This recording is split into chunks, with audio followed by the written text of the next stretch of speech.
Hey everyone, hope you're doing great. Welcome back to my channel. In today's video, we'll dive into what if Deku was trained by Wolverine as his fiercest student. Smash that subscribe button, and be sure to peek at the description below. Let's begin. The world had gone silent. That was the first thing Izuku Midoriya noticed. The bustling symphony of Muzurifu, the rumble of the maglev trains, the distant chatter of 1,000 lives, the ever-present thrum of a society built on the impossible, had faded into a dull, muffled hum. It was as if he were underwater, submerged in the cold, crushing depths of his own despair. All Might's words echoed in the silence, each one a hammer blow against the fragile stained-glass cathedral of his dreams. It's not bad to dream. But you have to be realistic, kid. Realistic. The word was a poison, seeping into the marrow of his bones. For 14 years, realistic had been the cage he'd rattled against. It was the doctor's sympathetic but dismissive tone when he pronounced him quirkless.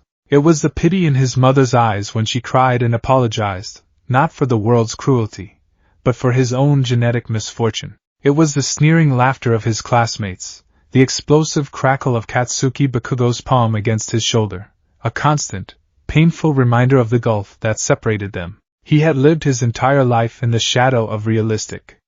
All Might was supposed to be the sun that burned that shadow away. He was the one who could do anything, the one who always smiled, the one who could make the impossible possible. And that sun, in a puff of smoke and a splatter of blood on a lonely rooftop, had told him the shadow was all there was. His feet moved on autopilot, carrying him down streets he'd walked 1,000 times before. He clutched the straps of his yellow backpack, his knuckles white. Inside, its contents felt like a mockery. His notebook, Hero Analysis for the Future, number 13, was a tome of useless knowledge. Its cover was singed, the pages waterlogged and warped from its brief dunking in the koi pond. He'd fished it out with a desperate hope, but now its weight felt like an anchor, dragging him down. All those notes, all those frantic scribbles analyzing quirks, fighting styles, support gear. It was the work of a child playing dress-up in his father's shoes he could never hope to fill. He passed the hero-themed merchandise store, its windows filled with gleaming figurines of the top 10. An All Might action figure, fists on its hips in that iconic pose, seemed to glare at him with plastic judgment. Izuku flinched and looked away, his stomach twisting into a cold, hard knot. The vibrant colors of the city seemed oversaturated, garish. The smiles of passers-by felt like personal insults. He found himself standing at the entrance of the same underpass where he'd first been attacked by the sludge villain. It felt like a lifetime ago, but it had only been an hour. The tunnel was dark and cool, a stark contrast to the bright afternoon sun. It smelled of damp concrete and refuse. Before, it had been the site of his near-death and miraculous rescue. Now, it felt like a tomb, a monument to the death of his dream. He sank to his knees, his backpack slumping to the ground beside him.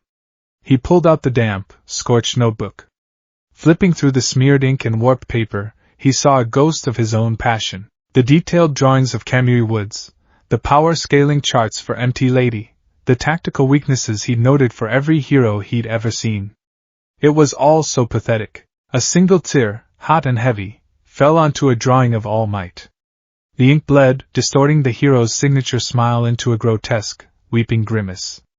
A choked sob escaped Izuku's lips, then another. He hugged the useless book to his chest, the dam of his composure finally breaking. The silence he'd been trapped in was shattered by the sound of his own ragged, heartbroken sobs echoing off the grimy concrete walls. He cried for the little boy who watched that video over and over, for the teenager who filled notebook after notebook. For the fool who stood on a rooftop and asked the world's greatest hero for permission to exist. He didn't know how long he knelt there, a small, shuddering ball of misery in the gloom.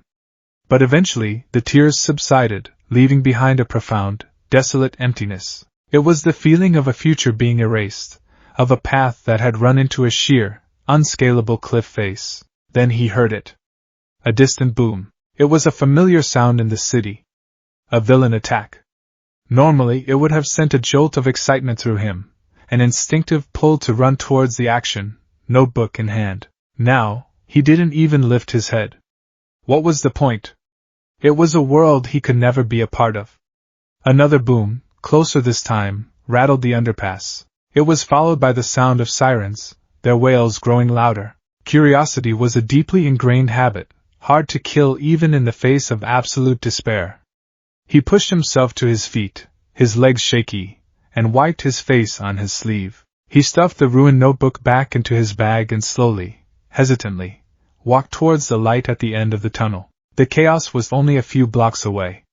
A crowd had already gathered, a wall of gawking onlookers held back by police tape. Plumes of black smoke billowed into the sky.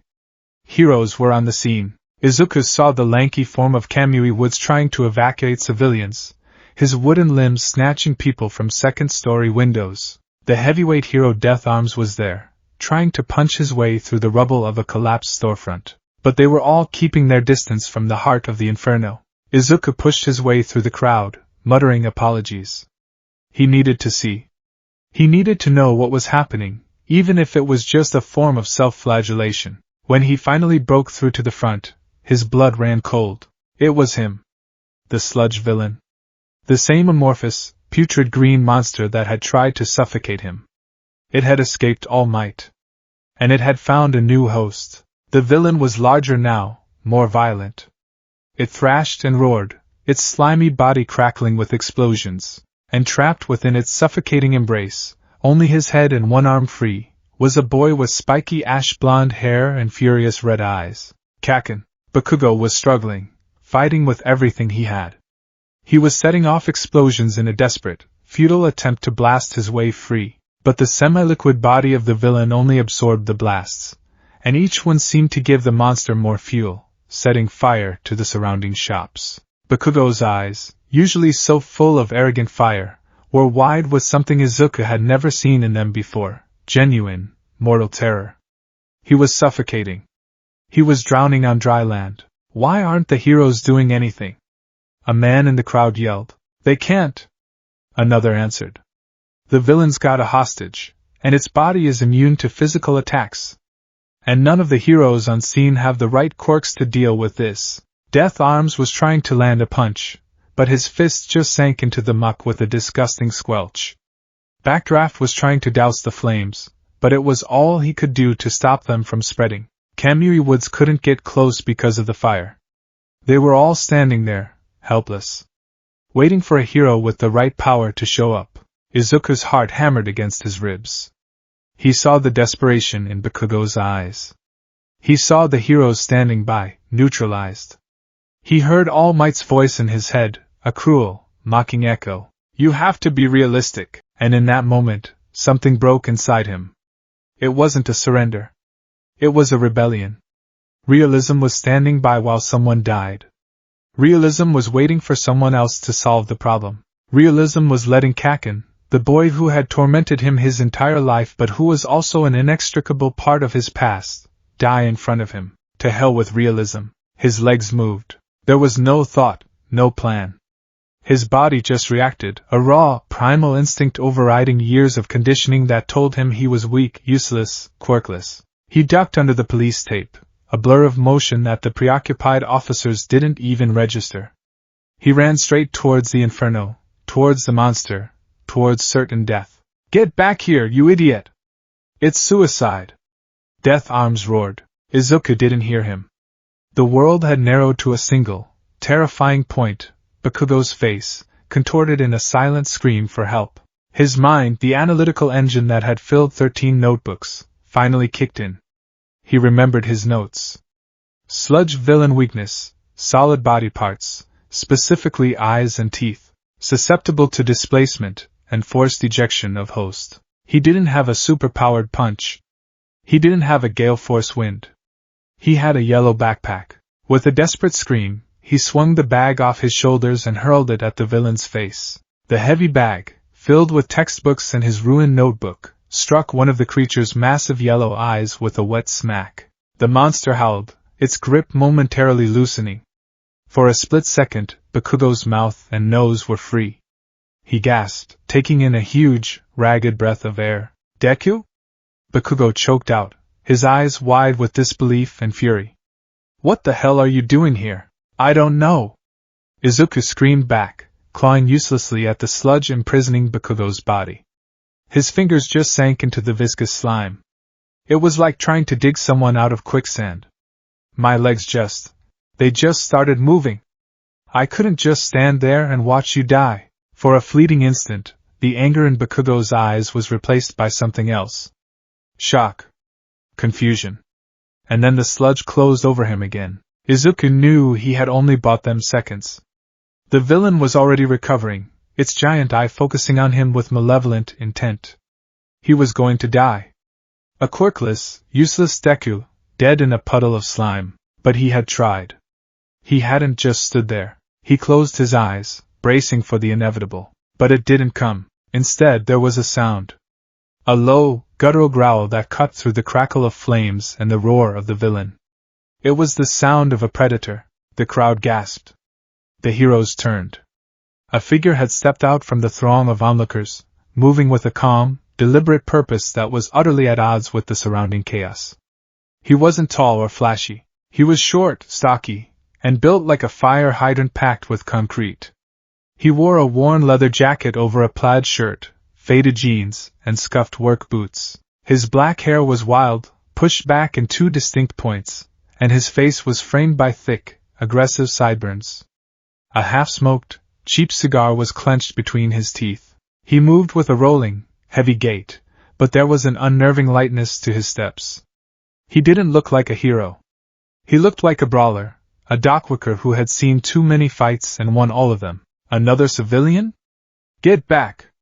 Death Arms shouted, moving to intercept him. The man didn't even look at him.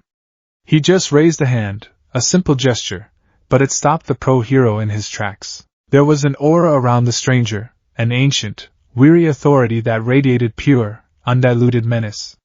His eyes, dark and piercing, were fixed on the sludge villain. They were the eyes of a wolf sizing up a particularly stupid sheep. Get the kid out of there, the man grunted, his voice a low gravelly rumble. He took another step forward, completely unconcerned by the flames or the thrashing monster. The sludge villain, sensing a new threat, roared and lunged, sending a massive tendril of slime shooting towards the man. The man didn't dodge. He didn't flinch. He simply moved into the attack. With a speed that seemed impossible for his dense frame, he sidestepped the main thrust, and his hands became a blur. One hand shot out and jabbed into the slime. There was no explosion, no flash of light. Just a series of quick, precise, brutal strikes. He seemed to be targeting something within the liquid body. There was a sickening gurgle. The villain's body spasmed violently. The furious, chaotic movement ceased, replaced by a weak, convulsive twitching. The man plunged his other arm deep into the slime, right up to the elbow. He groped around for a moment, then his muscles bunched. With a grunt of effort he pulled. Bakugo shot out of the villain's body, covered in filth but breathing, and landed in a heap on the pavement. With its host gone and its central nervous system, or whatever passed for one, apparently disabled by the man's precise strikes, the sludge villain collapsed into a quivering, inert puddle on the asphalt. Silence. The entire street was silent, save for the crackling of the dying fires. The heroes stared, their jaws agape. The crowd was dumbfounded. Izuku, who had been shielded from the final moments by the man's body, stared at the scene, his mind struggling to process what had just happened. There was no grand declaration. No "I am here." Just a problem, and a brutally efficient solution. The man pulled his arm from the sludge, wiping the green filth on his jeans with a disgusted look. He walked over to Bakugo, who was coughing and sputtering on the ground. He nudged him with the toe of his boot. "You alright, kid?"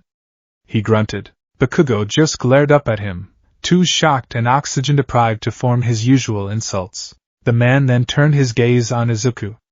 Those dark, ancient eyes locked onto him, and Izuku felt a chill that had nothing to do with the adrenaline fading from his system. The man's gaze wasn't angry or approving. It was analytical. It was the look of a butcher assessing a side of beef. He took the cigar from his mouth and spat on the ground. "You," he growled, pointing a thick, scarred finger at Izuku. "You and me. We're gonna have a talk. Later, after the storm of activity had passed, after the heroes had sheepishly collected the villain's remains, after the paramedics had checked over Bakugo, After the media had swarmed the scene, Izuku found himself being alternately praised for his bravery and sternly reprimanded for his recklessness. He barely heard any of it. His mind was still replaying the arrival of the stranger. The man had disappeared back into the crowd as soon as the other pros had taken over, melting away like he was never there. The walk home was a blur.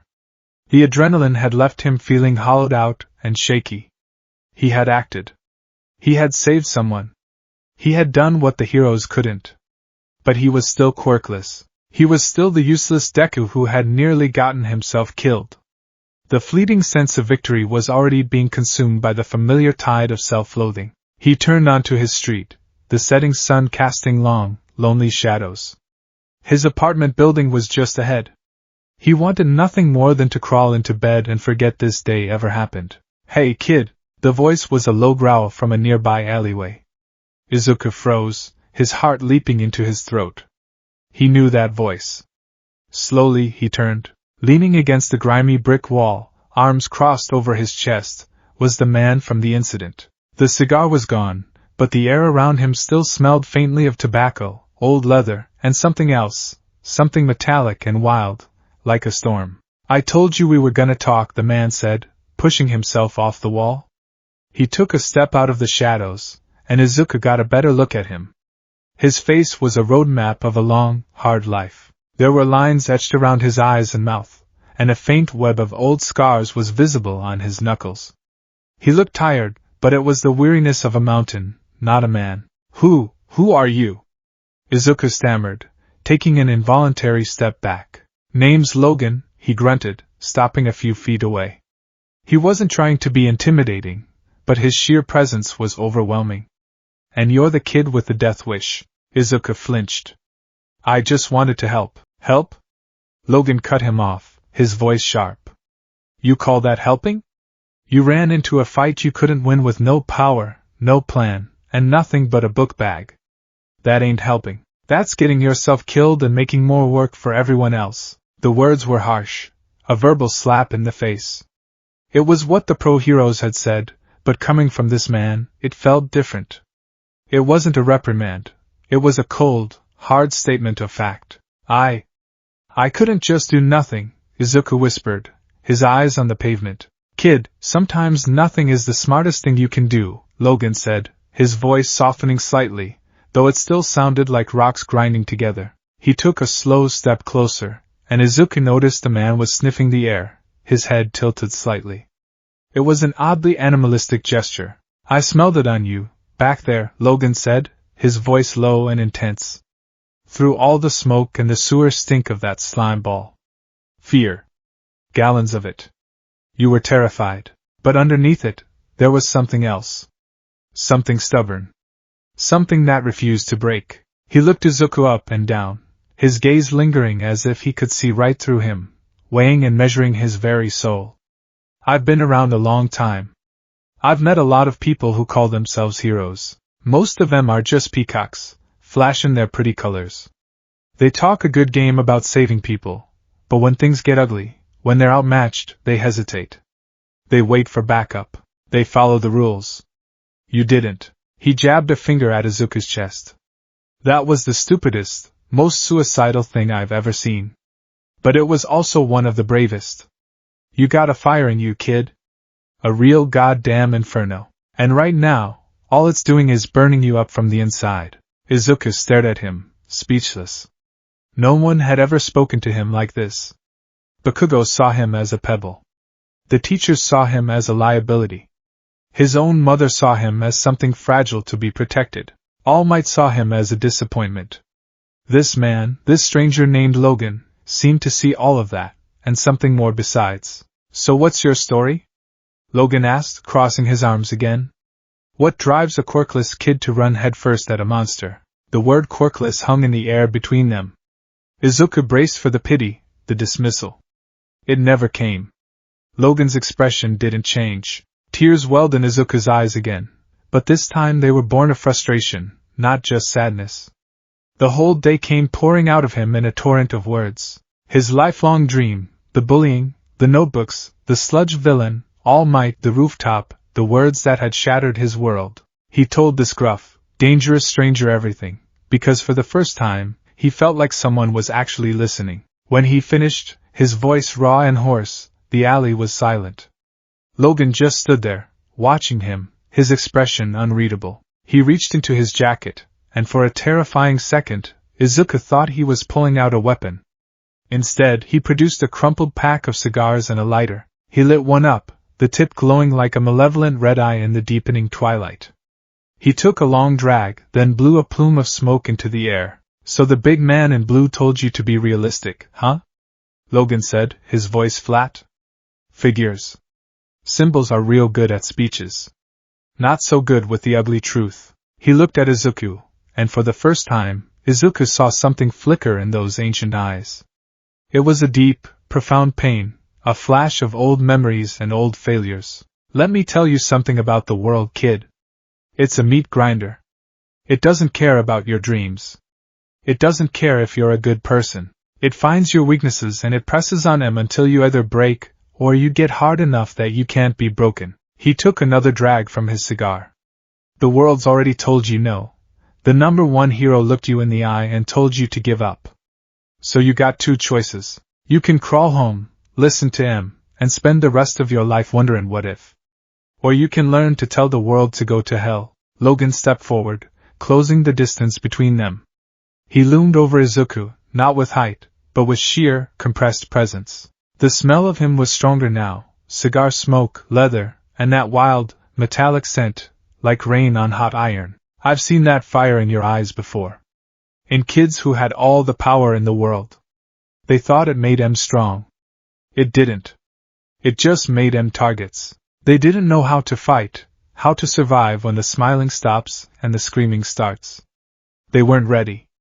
And I failed them. The last words were almost a whisper, a confession spoken to the ghosts of his past. He focused on Izuku again, his eyes burning with a fierce intensity. I'm not gonna stand here and blow smoke up your ass.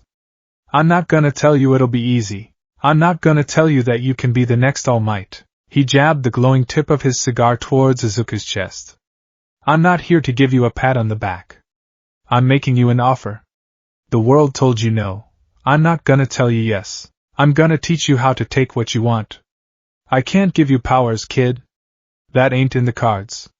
But I can make you a weapon. I can teach you how to fight, how to hurt, and most importantly, how to get back up when you're broken.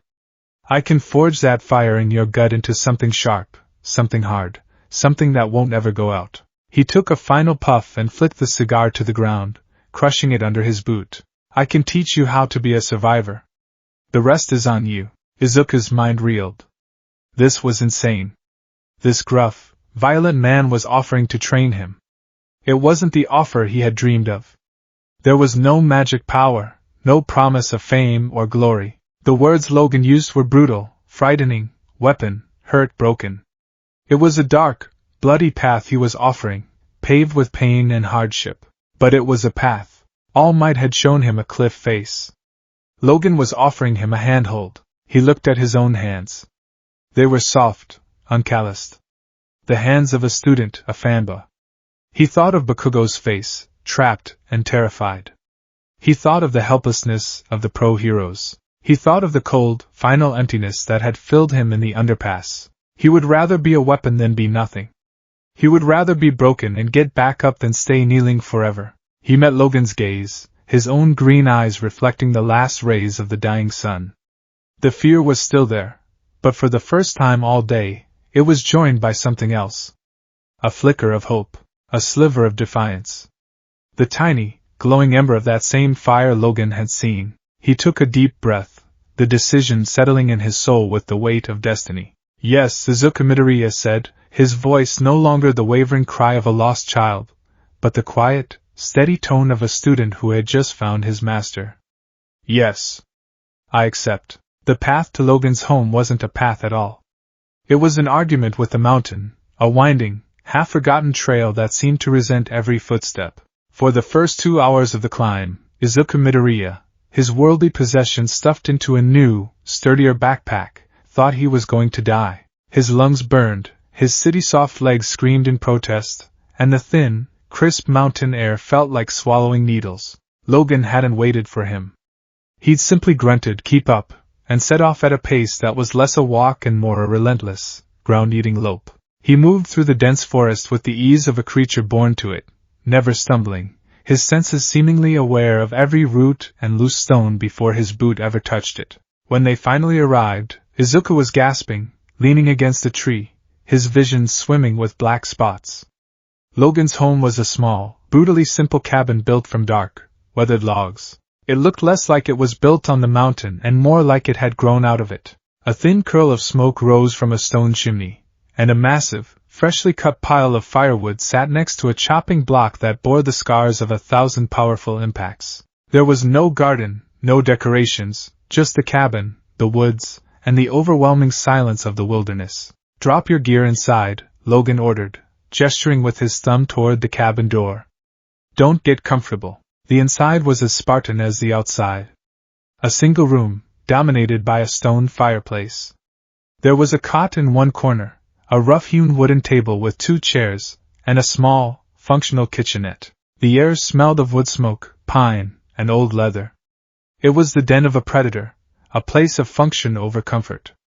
Izuku dropped his bag by the cot, his body screaming for rest. When he stepped back outside, Logan was standing by the woodpile, holding a heavy, long-handled splitting axe. He tossed it, and the axe spun through the air, landing perfectly in the chopping block with a solid thunk.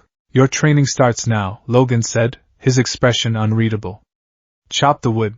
Izuku stared at the mountain of logs, then at his own thin arms. "All of it? Don't ask stupid questions, kid. They waste oxygen." Logan turned and walked into the cabin, leaving Izuku alone with the axe and the impossible task. That was the first day of the next 10 months. That was the first day in the forge. The first 3 months, breaking the body. The first lesson Izuku learned was pain. It became his constant companion, his shadow, his teacher. His alarm clock was Logan kicking the leg of his cot before the sun had even thought about rising, his voice a low growl of "up." His breakfast was a bowl of plain oatmeal and a glass of water, consumed in silence. And then, the work began. Every morning started with a run. Not a jog on a paved road, but a grueling, cross-country ordeal through the mountains. Logan would lead, setting a brutal pace, forcing Izuku to scramble over rocks, ford ice-cold streams, and navigate treacherous inclines. In the first week, Izuku threw up 4 times. He collapsed twice. Each time, Logan would stop, stand over him with his arms crossed, and wait. He offered no water, no words of encouragement. He just waited until Izuku dragged his shaking, sobbing body back to his feet, and then he would start running again. "Pain is a signal," Logan grunted one morning, after Izuku had tripped over a root and gashed his knee open. "It tells you you're weak somewhere. You listen to it, you find the weakness, you make it strong. You don't whine about it." After the run came conditioning. It was a savage, primitive regimen. He didn't lift weights in a gym. He lifted logs. He carried massive stones from one end of the clearing to the other, his muscles screaming, until he collapsed. Then Logan would tell him to carry them back. He did pull-ups on a thick tree branch, his hands raw and bleeding. He did push-ups on his knuckles in the dirt, Logan's boots sometimes resting on his back to add weight. And there was the wood. Every single day, he had to chop wood. At first, his swings were clumsy, ineffective. The axe felt monstrously heavy. He developed blisters, which then tore open, leaving his palms raw. Logan simply handed him a roll of rough tape. "Wrap him up. Keep chopping." Slowly, imperceptibly at first, his body began to change. The soft, uncoordinated boy who had arrived at the cabin began to be hammered away, revealing something harder underneath. The baby fat on his face melted away, replaced by the sharp angles of his cheekbones and jaw. His shoulders broadened. Wiry, dense muscle coiled around his bones. His hands, once soft, became a latticework of calluses and faint white scars. He stopped getting sick on the runs. He stopped collapsing. He learned to breathe through the pain, to accept it, to use it as fuel. He was being systematically broken down, every muscle fiber torn and rebuilt stronger, every ounce of weakness burned away in the crucible of relentless effort. He often collapsed onto his cot at night, too exhausted to even dream, his body a symphony of aches. But every morning, when Logan's kick came, he got up. One evening, about 2 months in, as they ate a stew of rabbit Logan had caught, Izuku finally worked up the courage to ask a question that had been burning in his mind. "Why are you doing this?" he asked, his voice hoarse. "Training me?" Logan chewed his food slowly, deliberately, not looking at him. For a long moment, Izuku thought he wouldn't answer. "Because I'm old," Logan said finally, his voice low. "And I'm tired of watching good kids with a fire in their belly get snuffed out by a world that's too damn big and too damn mean for them. You got the heart, kid. I'm just giving you the teeth and claws to back it up." He looked up from his bowl, and his eyes, for a fraction of a second, held a deep, ancient sorrow. Someone should have done it for the others. He didn't say anything more, and Izuku knew not to ask. He just finished his stew, the simple meal feeling warmer and more substantial than before. Months 4 to 7, forging the fighter. When Izuku could finally run for 2 hours without stopping and split a cord of wood before lunch, the nature of his training shifted. The second lesson began, violence. "All right, kid," Logan announced one afternoon, gesturing to the center of the clearing. "Hit me," Izuku blinked. "What?" "You heard me. Try and hit me. Hard as you can." Hesitantly, Izuku walked to the center of the clearing. He balled his fists, mimicking the stances he'd seen heroes use on TV. He threw a wild, telegraph punch aimed at Logan's face. He didn't see what happened next. One moment he was throwing the punch, the next the world was tilting sideways and he was staring up at the sky, the wind knocked out of him, a sharp pain radiating from his side where Logan's foot had apparently connected. Logan stood over him, unimpressed. "That was pathetic. Get up." Izuku scrambled to his feet, angry and embarrassed. He charged, swinging wildly. Logan moved with an economy of motion that was terrifying. He didn't dodge so much as flow around Izuku's attacks. A slight turn of his shoulder, a small shift of his weight. He used Izuku's own momentum against him, and within seconds, Izuku was on his back again, his arm twisted in a painful lock. Again, Logan grunted, releasing him. This became their new routine. Every afternoon was spent sparring. For the first month, Izuku didn't land a single blow. He was thrown, tripped, disarmed, and put in submission holds more times than he could count. Logan was a relentless, brutally effective teacher. He didn't pull his punches entirely, and Izuku quickly learned the sharp, metallic taste of his own blood. "You're thinking like one of those prenin heroes on the TV, Logan snarled, after effortlessly redirecting another of Izuku's attacks and sweeping his legs out from under him. "You're looking for a knockout punch. A big, flashy finish. A real fight ain't about that. A real fight's about staying alive. It's ugly, it's messy, and it ends as fast as possible." He began to teach Izuku a brutal fusion of martial arts, a style born from over a century of survival. He called it whatever works. It was a savage cocktail of Krav Maga's ruthless efficiency, Aikido's defensive redirection, and raw, dirty brawling. "Forget honor. Honor gets you a nice funeral," Logan drilled into him. "He comes at you with a punch? Don't just block it, break his wrist. He tries to kick you? Hyperextend his knee. Eyes, throat, groin? There are no illegal targets in a fight for your life. The goal isn't to win on points. It's to make the other guy stop being a threat. Permanently if you have to." This was the hardest lesson for Izuku to learn. The hero fanba in him, the part that revered All Might's noble persona, recoiled at the sheer brutality of it. He wanted to save people, not maim them. One day, he hesitated. Logan had left an opening, a clear shot to the throat. Izuku saw it, his mind registered it as the correct tactical move, but he couldn't bring himself to do it. He pulled his strike at the last second, turning it into a harmless tap on the shoulder. Logan's reaction was instantaneous and terrifying.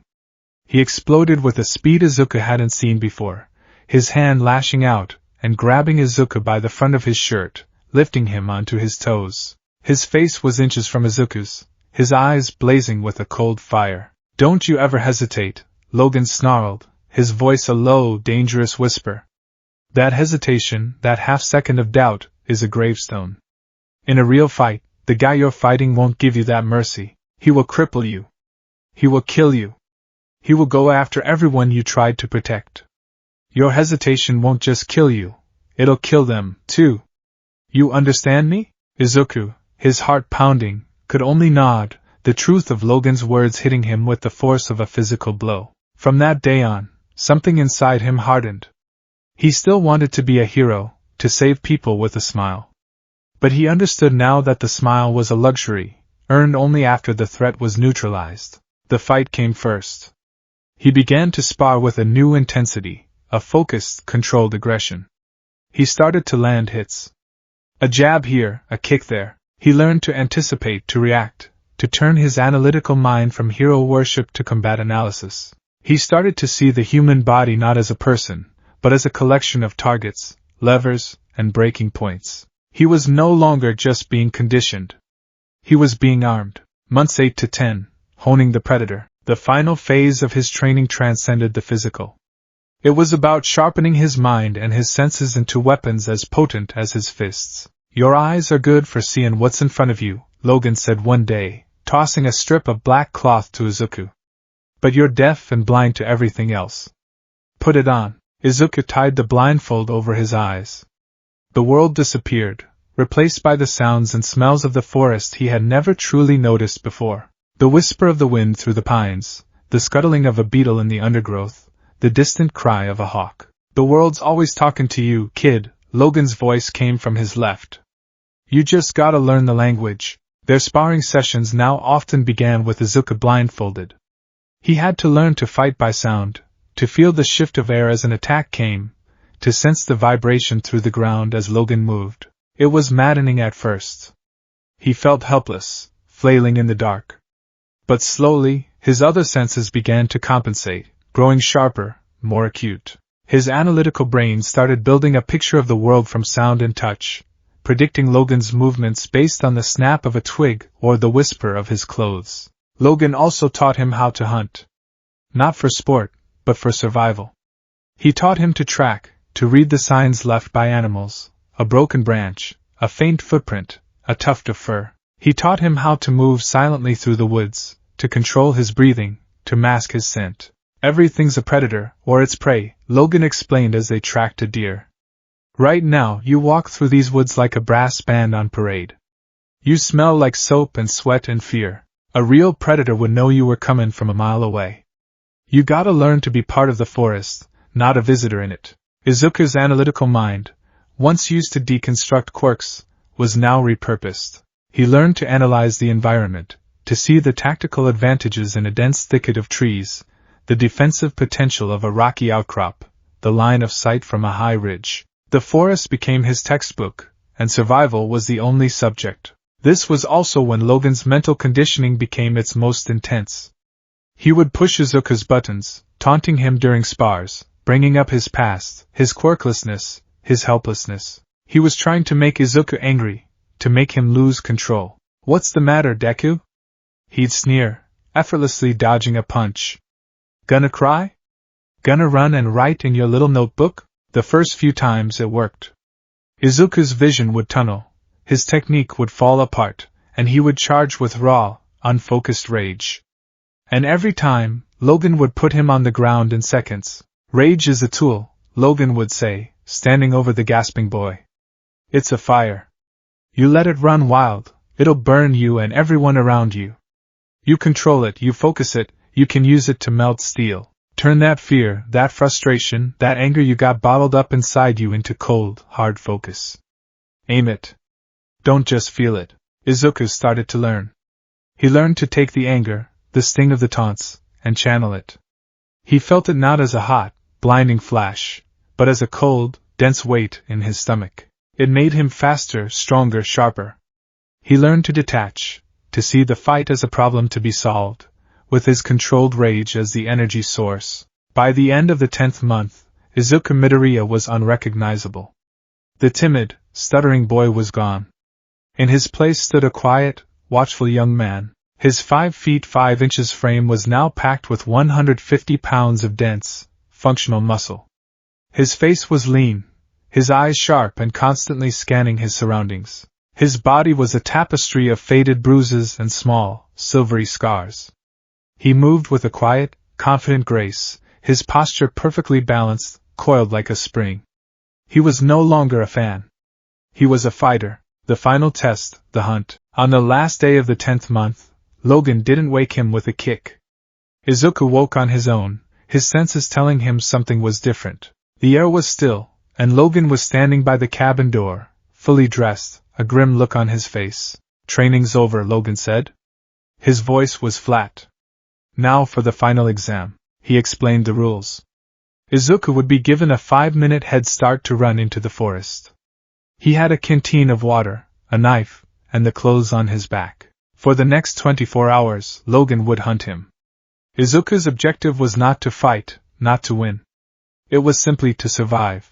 "I won't be holding back, kid," Logan said, his eyes deadly serious. "You get caught, it's gonna hurt. The mountain is your only ally. Use it. Now go." A primal fear, cold and sharp, lanced through Izuku. This wasn't sparring. This was real. He nodded once, his throat too dry to speak. He turned and sprinted into the woods, the countdown already starting in his head. 5 minutes. He didn't just run blindly. He ran with a purpose, his mind racing, processing everything Logan had taught him. He didn't run in a straight line. He zigzagged, used stream beds to hide his tracks, and moved through the densest parts of the undergrowth to make tracking more difficult. The forest, once a place of grueling training, now felt different. It was his sanctuary and his prison. Every rustle of leaves, every snap of a twig, sent a jolt of adrenaline through him. He was no longer the student, he was the prey. For hours he moved, always staying aware, his senses strained to their absolute limit. He found a small, shallow cave hidden behind a waterfall, a place he'd discovered during one of his runs, and hid there as the sun reached its zenith, knowing Logan would be able to track him easily in the bright light. He ate wild berries he knew were safe and refilled his canteen from the stream, just as he'd been taught. As dusk began to fall, he knew the most dangerous part was beginning. Logan was a nocturnal creature by nature. He was moving through a rocky ravine when he heard it. A faint sound on the wind. The scrape of a boot on stone, far behind him, but closing. Panic tried to claw its way up his throat, but he shoved it down, transmuting it into cold focus. Don't run blindly. Think. He looked around, his eyes darting, analyzing. The ravine walls were steep. A fallen log bridged the gap 20 feet up. An idea, desperate and dangerous, formed in his mind. He scrambled up the wall, his calloused hands finding purchase in the rock. He made it to the log and carefully began to cross. Halfway across he stopped. He took out his knife and began to saw at the thick vines that were providing extra support to the log on his side. He didn't cut them all the way through, just enough to weaken them. He finished crossing and hid in a dense cluster of ferns, his heart hammering. He waited. 10 minutes passed. 20. The silence was absolute. He started to think he'd imagined the sound. Then, Logan appeared at the far end of the ravine. He moved with an unhurried, terrifying confidence, his head low, sniffing the air. He was a bloodhound on a scent. He reached the fallen log and, without hesitation, started to cross. Izuku held his breath. When Logan was halfway across, directly over the rocky bottom of the ravine, Izuku threw a stone he'd pocketed earlier. It struck the trunk of a tree just behind Logan. Logan reacted instantly, spinning toward the sound. That sudden shift in weight was all it took. With a groan of protesting wood and a snap of weakened vines, the log gave way. For a split second, Izuku felt a surge of triumph. It was immediately followed by sheer terror as Logan, even in midair, twisted his body and landed on the ravine floor 20 feet below. He landed like a cat, absorbing the impact in his powerful legs with a grunt of pain. One of his legs buckled slightly, and he let out a curse. He'd hurt his ankle. Izuku didn't wait to see more. He turned and ran, using the precious seconds his trap had bought him. He ran all night, pushing his body to the absolute limit. He finally found shelter in the hollow of an ancient, massive tree as the first hints of dawn began to paint the eastern sky. He was exhausted, bruised, and covered in scratches, but he was alive.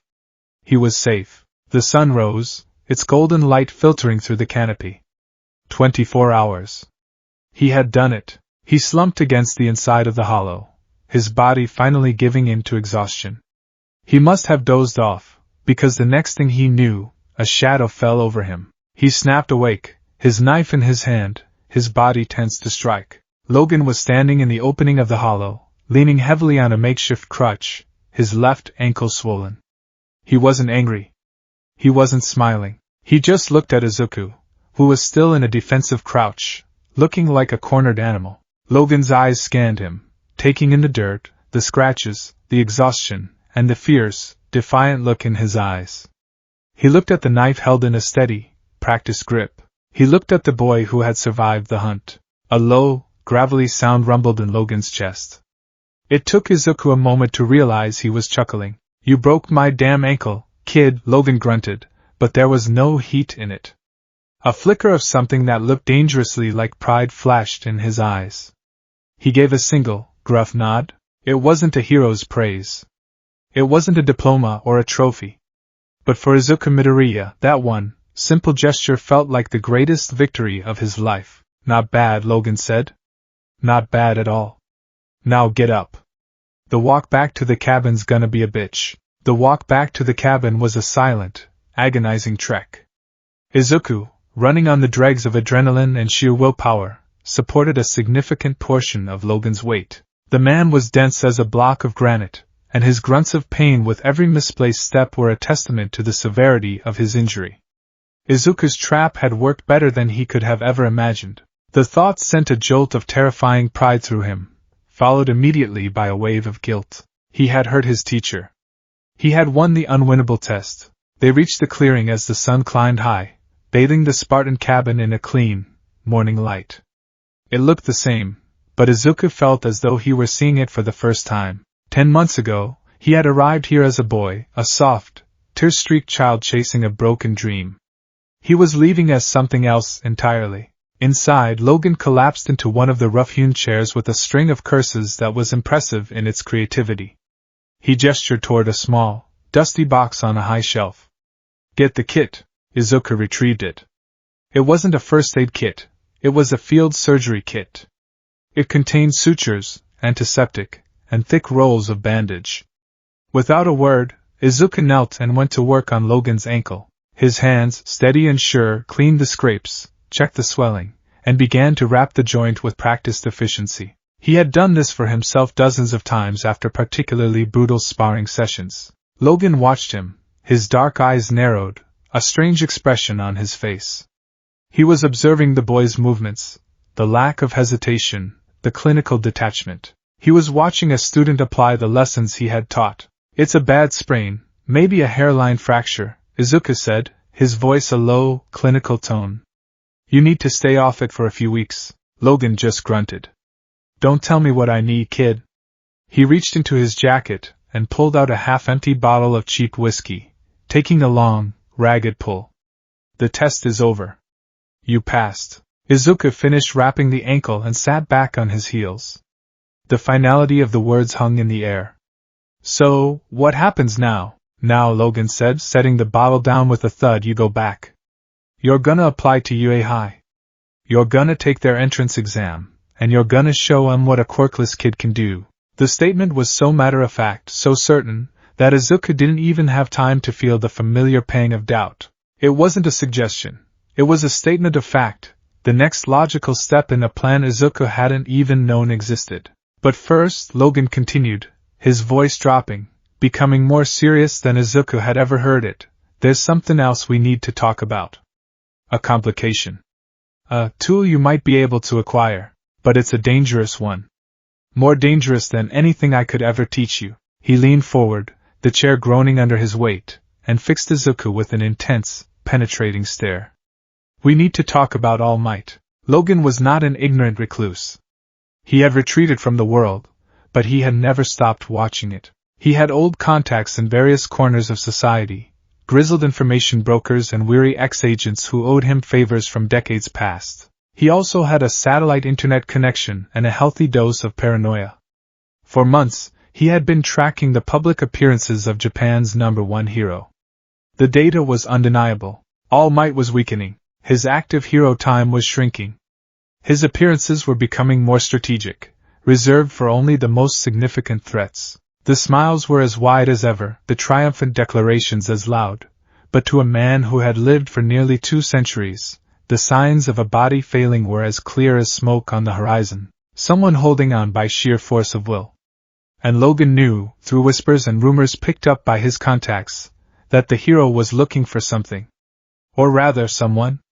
A successor. He explained it all to Izuku, not with reverence, but with the cold pragmatism of a military briefing. He laid out the theory of one for all, a stockpiling quirk, passed from one user to the next, growing in power with each generation.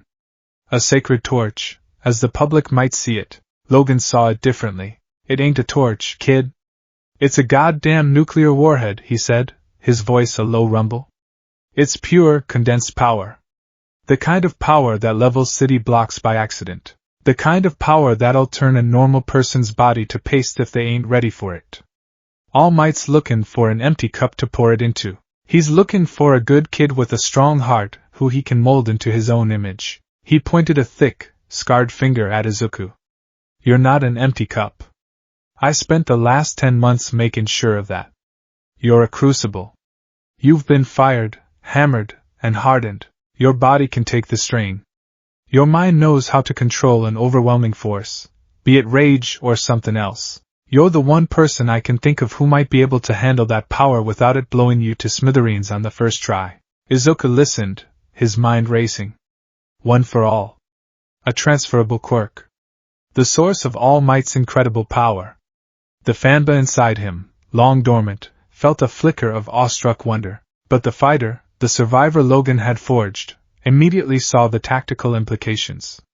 It was a weapon. The ultimate weapon. A tool that, when combined with the skills he now possessed, could make him not just a hero, but an unstoppable force. Why tell me?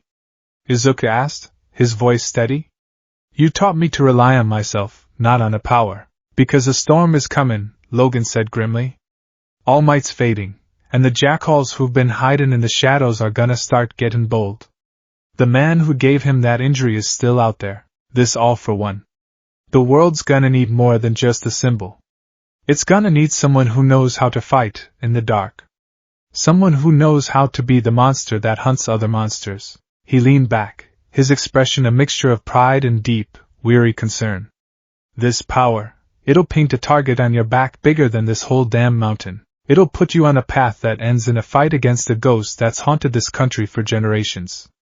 But it's also the one thing that could let you operate on that level. The choice is yours. We can walk away. You can go to UA and make a name for yourself on skill alone. Or, we can go hunting. Izuku looked down at his calloused hands. He thought of the helplessness he'd felt his entire life, and the brutal competence he'd learned in this forest. One for all wasn't a magic ticket to his dream, it was an escalation. A heavier burden. A sharper sword. Logan had taught him how to be a weapon. This was an offer to become an arsenal. What's the plan?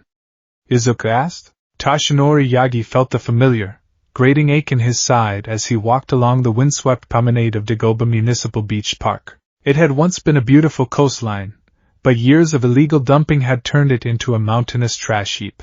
He came here sometimes, in his skeletal civilian form, to remind himself of the decay that festered just beneath the gleaming surface of society. It was a monument to apathy, a problem too big and too unglamorous for most heroes to bother with. He sighed, a thin plume of steam in the chilly air. He was so tired. The embers of one for all within him felt dimmer each day. He could barely hold his muscle form for 3 hours now, and even that left him utterly drained, coughing up blood in a way that terrified his doctors. The search for a successor had become a desperate, frantic race against his own mortality. He'd looked at the top prospects, the rising stars in other heroes' schools. Mirio Togata at UA was a prime candidate, powerful, optimistic, with a heart of gold. But there was a fragility to his optimism, a lack of grit that worried Toshinori. He was a perfect symbol, but could he be a perfect warrior? The next wielder of One for All couldn't just inspire hope. They had to be able to endure the soul-crushing darkness that All for One represented. He needed someone with an unbreakable will. He'd considered hundreds of candidates, but none felt right. He needed a sign, A moment of destiny like the one he'd had with his master, Nana Shimura. His musings were interrupted by a quiet voice. "Excuse me, sir? Are you all right?" Toshinori turned. Standing a respectful 10 feet away was a young man, probably a middle schooler, with a wild mane of green-black hair and wide, observant green eyes. He wore a simple middle school uniform, but it was the way he held himself that caught Toshinori's attention. His posture was perfectly balanced, his hands held loosely at his sides, not in his pockets. He was relaxed, yet coiled, like a cat. And his eyes, they weren't the wide, adoring eyes of a fan. They were scanning, assessing. They had flickered to Toshinori's side, the source of his pain, for a fraction of a second, a detail most people would never notice. "Ah, yes, young man. I'm quite all right," Toshinori said, forcing a thin smile. "Just enjoying the fresh sea air." The boy's expression didn't change. He simply nodded, his gaze unwavering. "This place is a mess. It'd take a long time to clean it up." The statement was simple, observational, but it struck a chord with Toshinori. The boy wasn't complaining, he was analyzing a problem. Indeed it would, Toshinori agreed, studying the boy more closely.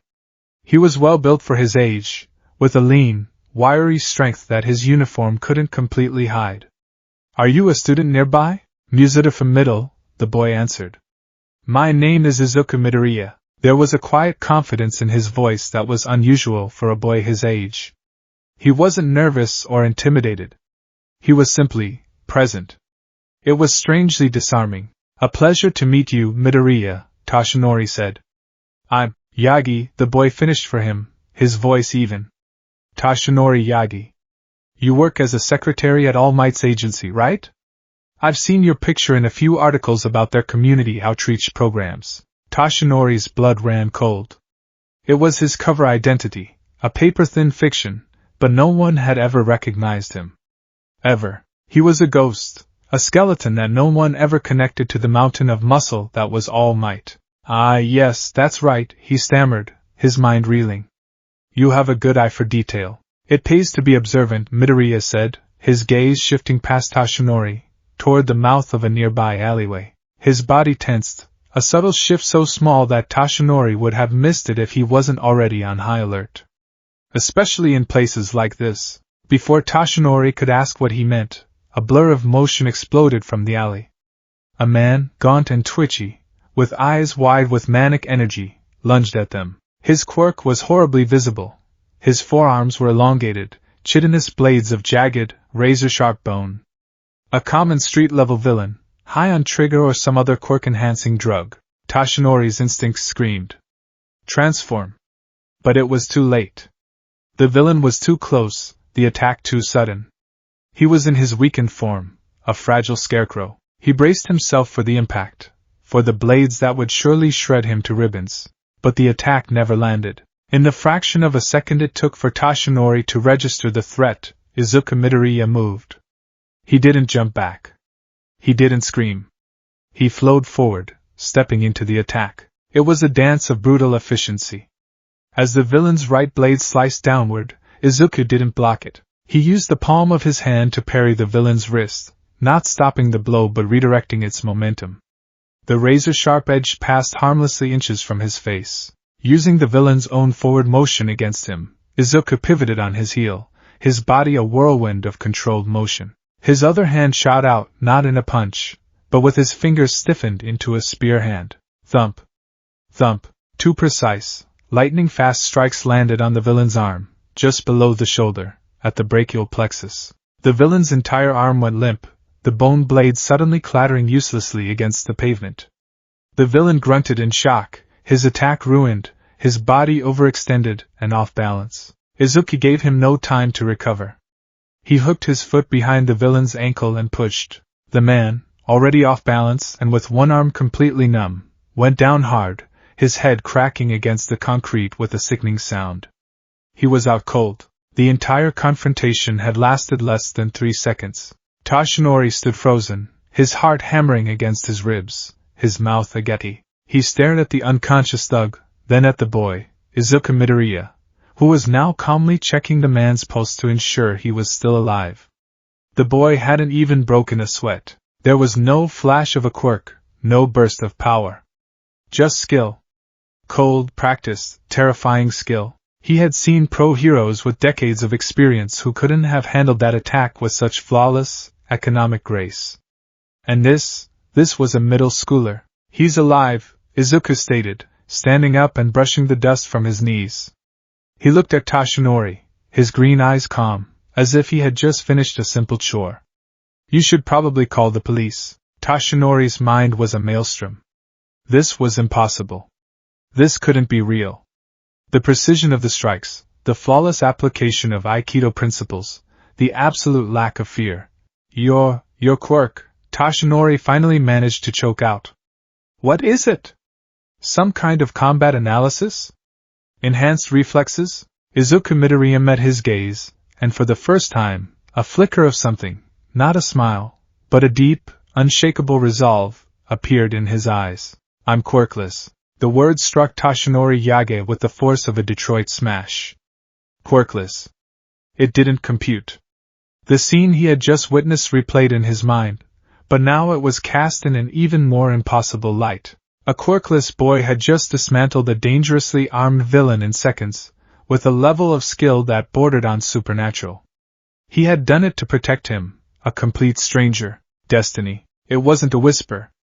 It was a deafening, roaring clarion call. He wasn't meant to find an empty cup.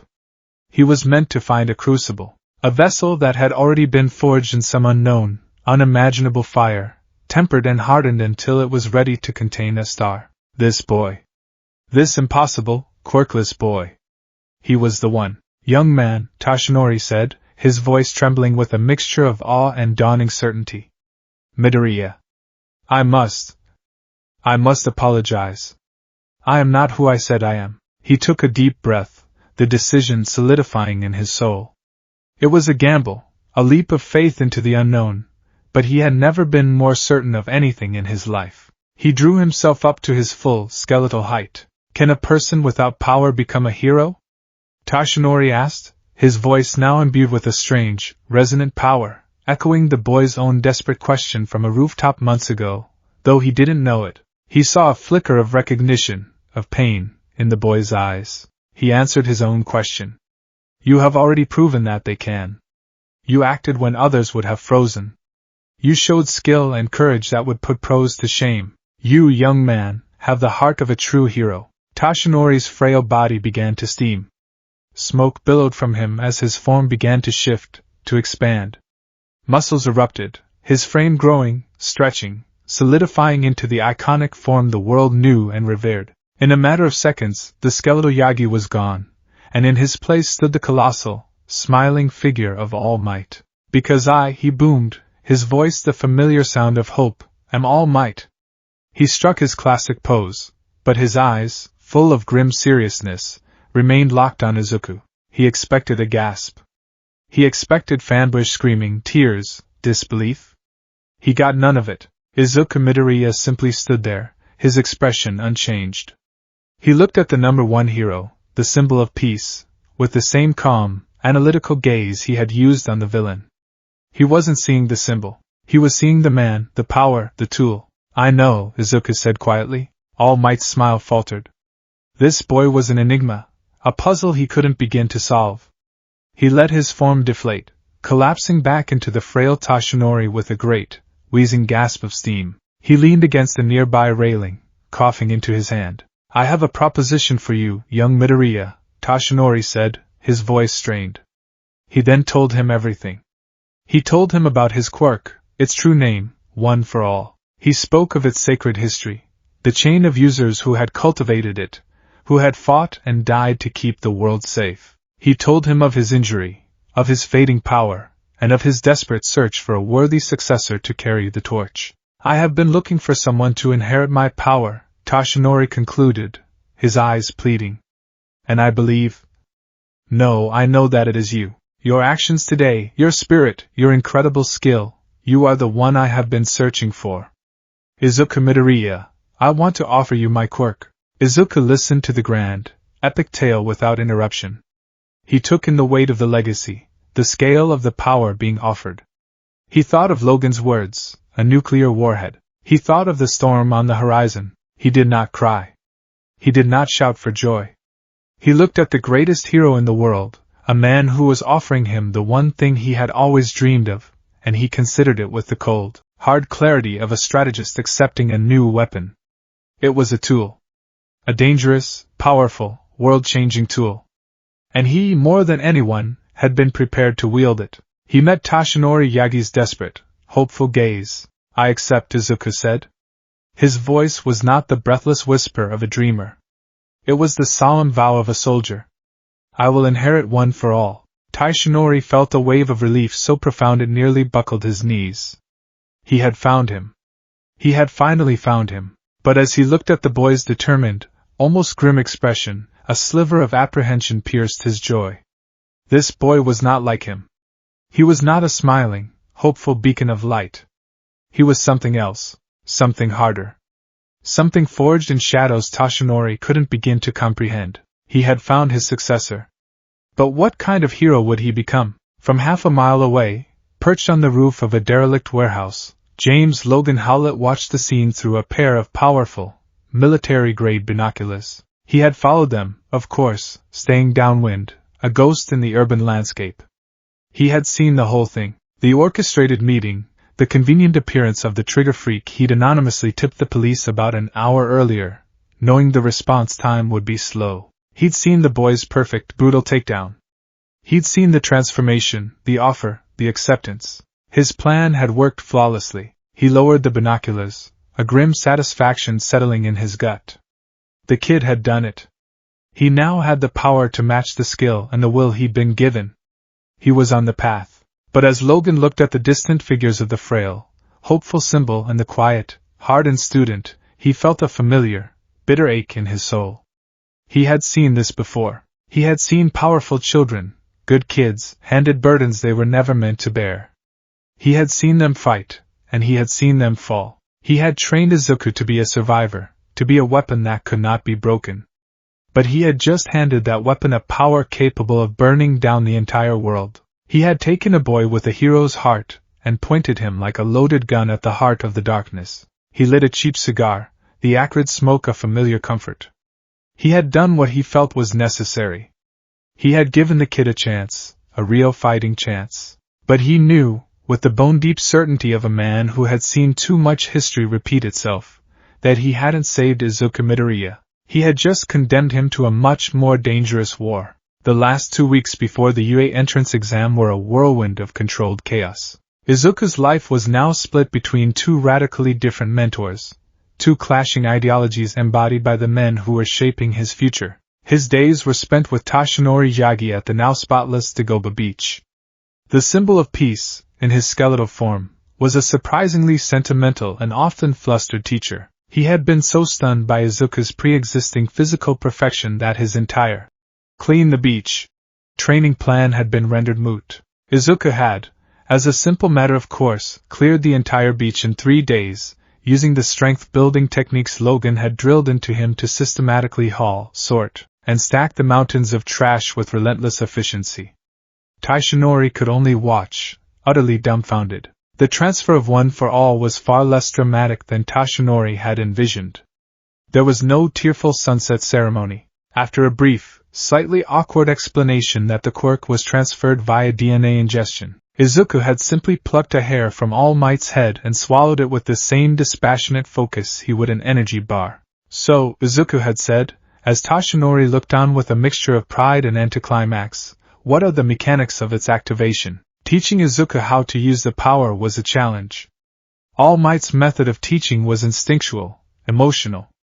You have to clench your butt cheeks and scream smash from the bottom of your heart, he'd instructed earnestly. Izuku, ever the analyst, had simply stared at him. That seems metabolically inefficient. There has to be a more precise control scheme. The first time Izuku tried to channel One for All, he didn't attempt to punch. He sat cross-legged on the sand, eyes closed, ignoring All Might's increasingly frantic suggestions. He focused inward, reaching for the alien energy now humming in his cells.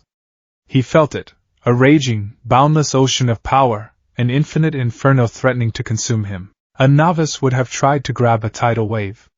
Izuku, trained to control his inner fire, looked for a single drop. He found it, a tiny spark.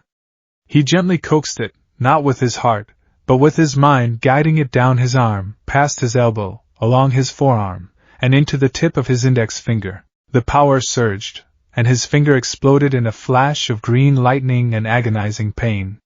He was thrown backward onto the sand, his finger a mangled purple ruin. Tashinori rushed to his side, panicking. Young Midoriya! I told you! You have to start small. A full body smash is too. I didn't use my full body, Izuku grunted, cradling his shattered finger, his face pale but his eyes alight with a terrifying, analytical gleam. I only channeled it into my fingertip. The vessel isn't the problem. The output regulation is. It's not a faucet, it's a busted fire hydrant. Trying to use 100% in any capacity is suicide. The key isn't to brace for the flood, it's to reduce the flow. His evenings, however, were spent back in the mountains with Logan. His mentor, now hobbling around with a crude but effective splint on his ankle, had been unimpressed by the news of Izuku's new power. So you got a cannon strapped to your arm, Logan had grunted, watching as Izuku practiced focusing the energy. Don't make you a sharpshooter. A wild swing is still a wild swing, don't matter how hard it hits. Control it, kid. Make it a scalpel, not a sledgehammer. Logan's perspective was invaluable. Where All Might saw a sacred torch, Logan saw a raw power source. He helped Izuku reframe the problem. It wasn't about unleashing the power, it was about containing it. Together, they worked on a new theory. Instead of trying to open the floodgates even a little, Izuku learned to let only a minuscule, controlled trickle of one for all's energy seep through his body constantly, a state of readiness. A low hum of power, just enough to feel, not enough to break him. Then came the real breakthrough. Combining All Might's emotional trigger with Logan's brutal practicality. Izuku focused not on a smash, but on the sharp, precise strikes Logan had taught him. He envisioned the power not as a blunt force, but as an extension of his own body, like claws. He channeled a tiny, violent microburst, no more than 1%, maybe 2%, into his fingertips at the moment of impact. Not a continuous flow, but a single, concussive pulse. He tested it on a thick oak tree. His hand shot forward in a perfect spearhand strike. Just before his fingers made contact, he released the pulse. There was a sound like a rifle crack and a flash of emerald light. His fingers, instead of shattering, punched a clean, fist-sized hole straight through the trunk. He staggered back, his arm vibrating like a tuning fork, but completely intact. There was no broken bone, only the deep, thrumming ache of channeled power. Logan limped over, examining the hole. He looked at Izuku's trembling but unbroken hand. A rare, thin smile cracked his lips. Now you're getting it. Not a cannon. Not a sledgehammer. Claws. Izuku flexed his fingers, feeling the residual energy. Kinetic claws, he whispered, giving his new technique a name. The morning of the UA entrance exam, Izuku Midoriya stood before the towering gates of the Hero Academy, a fortress of glass and steel dedicated to a dream he had almost abandoned. He was a stark contrast to the other applicants, who buzzed with nervous energy, showing off their quirks and boasting to their friends. They were dressed in various athletic outfits, a kaleidoscope of color and excitement. Izuku wore a simple, durable set of black fatigues and combat boots, the kind of practical, no-nonsense gear Logan favored. He carried no bag. He needed no support items. He stood perfectly still, a pocket of calm in the swirling sea of adolescent anxiety. His eyes, sharp and analytical, scanned the crowd, cataloging quirks, assessing temperaments, identifying potential threats and rivals. He was not here to make friends. He was not here to fulfill a childhood fantasy. He was here to complete a mission. He saw the familiar, explosive shock of ash-blonde hair. Katsuki Bakugo was holding court, a sneer plastered on his face as he belittled a group of nervous-looking boys. Izuku's presence registered on Bakugo's periphery. The explosive teen turned, his red eyes widening slightly as he took in the sight of the boy he had once called Deku. The transformation was jarring. The slumped, timid posture was gone, replaced by a spine of steel. The fearful, watery eyes were now as sharp and cold as chips of emerald glass. The round, soft face was now lean and hard. Bakugo's sneer faltered for a fraction of a second, replaced by a flicker of confusion and a deep, instinctual unease. This wasn't the worthless pebble he had spent his life kicking. This was something else. Something dangerous. He scoffed, turning away, but the seed of doubt had been planted. The written portion of the exam was trivial. Logan's training hadn't just been physical. He had drilled Izuku on tactics, physics, biology, the practical sciences of combat and survival. Izuku completed the test with a detached efficiency, his mind already on the physical trial to come. In the orientation auditorium, the hero present Mike tried to whip the crowd into a frenzy. Izuku ignored the light show and the booming voice, his focus entirely on the tactical breakdown of the practical exam. 3 types of robots, worth 1, 2, and 3 points respectively. A 4th, massive type, worth 0 points, an obstacle. A simple search and destroy mission in a simulated urban environment. A tall, blue-haired boy with engines in his calves stood to reprimand him for muttering, a habit that had resurfaced under the pressure of analysis, but stopped short. Izuku hadn't been muttering excitedly. His words were a low, barely audible stream of tactical deconstruction. Inefficient. Energy distribution on the 3-pointers, expose joint actuators, prioritize severance over destruction. 0-pointer is a crowd control measure, designed to induce panic and test risk assessment. The blue-haired boy, Tenya Ida, simply stared, then slowly sat down, his own rigid confidence slightly shaken by the cold, professional analysis coming from the quiet boy in black. When they arrived at the gates of Battle Center B, Izuku took his place at the front of the crowd. He ignored the whispers and the strange looks his focused intensity was drawing. He stretched his neck, his knuckles, the muscles in his legs. He wasn't warming up. He was preparing a weapon for deployment. Present Mick's voice boomed from unseen speakers. And start. The massive gates slid open. The other applicants stood in confused silence for a moment. What's the hold-up? The voice screamed. There are no countdowns in a real fight. Go, go, go! While the rest of the crowd scrambled to react, Izuku was already gone. The instant the gates began to move, he had exploded into motion. He ran not with the desperate energy of the others, but with the smooth, predatory grace of a wolf. His feet barely seemed to touch the ground as he flowed into the sprawling, artificial cityscape. He was the first one in by a full 5 seconds. His senses, honed by months in the wilderness, were on fire. He could hear the grinding gears of a robot 2 streets over. He could smell the ozone crackle of a discharging capacitor around the corner. He didn't run aimlessly. He was hunting. He rounded the first corner, and came face to face with a 1-point robot. It was a sleek, chrome machine on a single wheel, its red optical sensor locking onto him. It raised a pincer arm to attack. Izuku didn't slow down. He closed the distance in a heartbeat.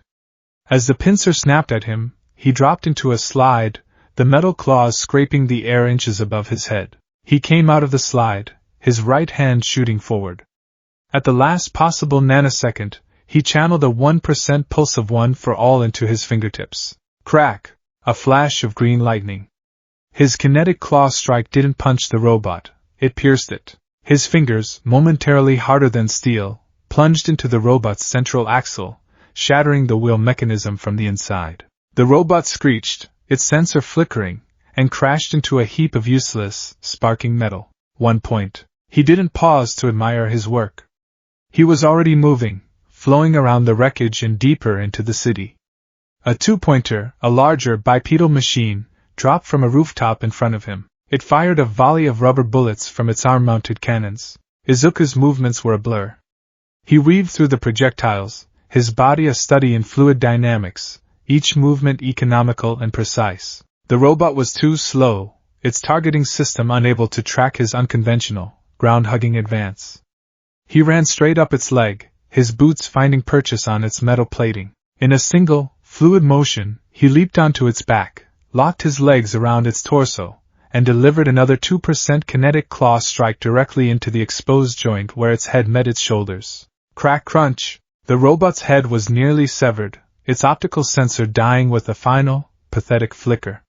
It froze for a second, then toppled forward, crashing to the ground with a deafening boom. 2 points. Total 3. He continued his rampage.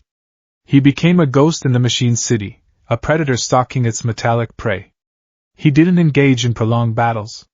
He didn't waste energy on flashy, destructive moves. His style was surgical, brutal, and terrifyingly efficient. He would appear, strike at a critical weakness, a joint, a power conduit, a sensor array, and then disappear into the urban jungle, leaving a trail of disabled, twitching machines in his wake. In the UE observation room, the mood was one of stunned silence. A gallery of pro-hero teachers, including Eraserhead, Midnight, and Principal Nizu, stared at the bank of monitors, their usual witty banter completely absent. "Who is that kid?" President Mike asked, his voice an uncharacteristically quiet whisper. He pointed a finger at monitor 4B, which was tracking Izuku. "His name is Izuku Midoriya. His file says he's quirkless?" Aizawa, his perpetually tired eyes now wide and focused, leaned forward. "That's not quirkless," he said, his voice a low rasp. "Look at his movements.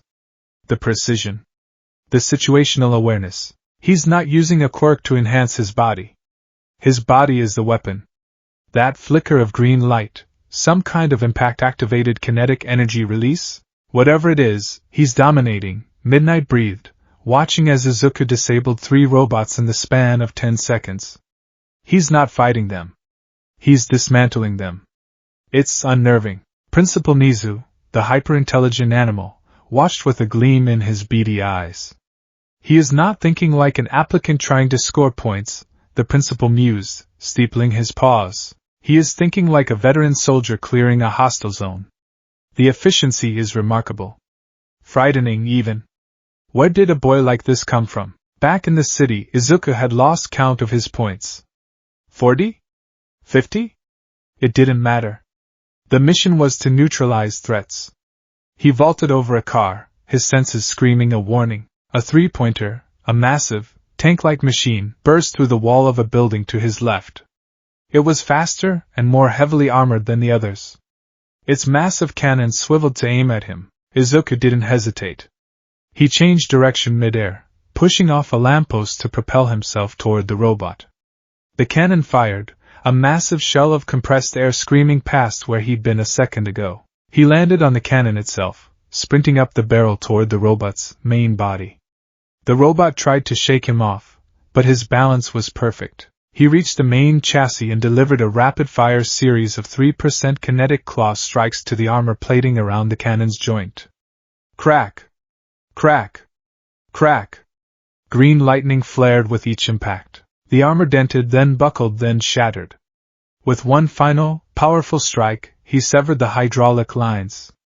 The massive cannon drooped, becoming a useless weight. He then leaped off, melting back into the alleyways as the robot thrashed uselessly. Threat neutralized. Points acquired. He moved on. Suddenly, the ground began to tremble. A deep, grinding roar echoed through the concrete canyons, a sound so immense it vibrated in Izuku's bones. A shadow fell over the entire street. Izuku looked up. And up. And up. The 0-pointer. It was a titan, a skyscraper of a machine that dwarfed the surrounding buildings. Its massive head, filled with a single, glowing red eye, scanned the battlefield below. It was pure, overwhelming intimidation. As intended, the other applicants in the vicinity screamed and began to run, a panic stampede away from the colossal obstacle. Izuku's first instinct was the same. Avoid. Re-engage smaller targets. The obstacle is not the mission. It was the logical, tactical choice. He was about to turn and follow the fleeing crowd when he heard a cry. "Help! I'm stuck!" His head snapped toward the sound. A girl with a round, kind face and brown hair was trapped under a large slab of concrete, dislodged by the robot's emergence. Her leg was pinned. She was directly in the 0-pointer's path. The robot's massive foot, the size of a house, was lifting, preparing to take a step that would crush her into paste. The other applicants didn't even notice. They were too consumed by their own fear. Izuku saw the girl's terrified face. He saw the descending foot. He saw the cold, unfeeling eye of the machine. and the lessons of two masters collided within him. A real fight ain't about points. It's about staying alive. Logan's voice was a gravelly whisper in his mind. Running is the smart move, the survivor's move. A hero is someone who smashes through hurdles and saves the day. All Might's booming, idealistic voice countered. But it was a third voice, Logan's again, that cut through the conflict. A memory from a day of brutal sparring. Your hesitation won't just kill you, it'll kill them, too. There was no more hesitation. The mission parameters had changed. The objective was no longer to score points. The objective was to save a life. Izuku's entire demeanor shifted. The cold, predatory focus remained, but it was now superheated by a ferocious, protective inferno. This wasn't a test anymore. This was a fight. He didn't just pour power into his legs and jump. That was inefficient. He activated a technique he and Logan had theorized but never fully tested. Instead of a single, explosive burst, he let a controlled, sustained 8% of 1 for all's power flow through his entire circulatory system. Green lightning, no longer just a flicker, now crackled around his entire body. His muscles screamed under the strain, a feeling like his blood had been replaced with acid, but his body, hardened by 10 months in the forge, did not break. He was faster, stronger, his senses heightened to an impossible degree. He called it full cowl. He exploded forward, a green blur of motion. He wasn't just fast, he was unnaturally, terrifyingly fast. He crossed the 50 meters to the trapped girl in just over a second. Get ready to move! He yelled, his voice tight with strain. He didn't try to lift the slab of concrete. He rammed his shoulder into it and pushed, channeling the 8% power into a sustained, desperate shove. The multi-ton slab scraped against the asphalt, moving just enough for the girl to pull her leg free. Now run! He commanded, but he didn't run with her. He turned to face the descending foot of the zero-pointer. It was only seconds from impact. Running was no longer an option. The only path was up. He crouched, the green energy flaring around him. The concrete beneath his boots cracked under the strain. He pushed off, launching himself into the air like a cannonball. He shot past the robot's knee, its ankle, its torso, aiming straight for the massive, emotionless head. He knew a single punch, even an All Might-style smash, might not be enough. The thing was too big, its armor too thick. He wouldn't try to destroy it. He would cripple it. As he reached the apex of his jump, level with the colossal head, he pulled his arms back. He didn't form a fist. He formed his hands into his signature spear hand strikes. The 8% full cowl raged through him, but he focused an even greater, more dangerous concentration of power into his hands, pushing it to a level he had never attempted before. Instead of one massive punch, he unleashed a furious, devastating volley of kinetic claw strikes, a meteor shower of emerald blows against the robot's head. Kinetic barrage! He roared, the name of the technique coming to him in a flash of inspiration and agony. Crack! Crack! Crack crunch! Krack! Each strike was a focused, armor-piercing explosion. He wasn't trying to cave the head in. He was targeting the optical sensor, the neck joint, the power conduits he could see just beneath the plating. He was a woodpecker of pure destruction, hammering at the giant's weakest points with a speed and fury that was inhuman. The metal screamed, dented, and finally tore open. With one final, desperate strike, he plunged his entire hand into the robot's eye socket, severing its primary optical and motor control cables. The giant red-eye died. The Titan shuddered, its movements becoming erratic. Its descent stopped. It froze in place, a dead, metal mountain. Izuku's job was done. But he was now 200 feet in the air, with no way down. The 8% full cowl sputtered and died, the strain too much to maintain. Gravity, patient and unforgiving, reclaimed him. He plummeted toward the ground. Control the fall, Logan's voice barked in his head.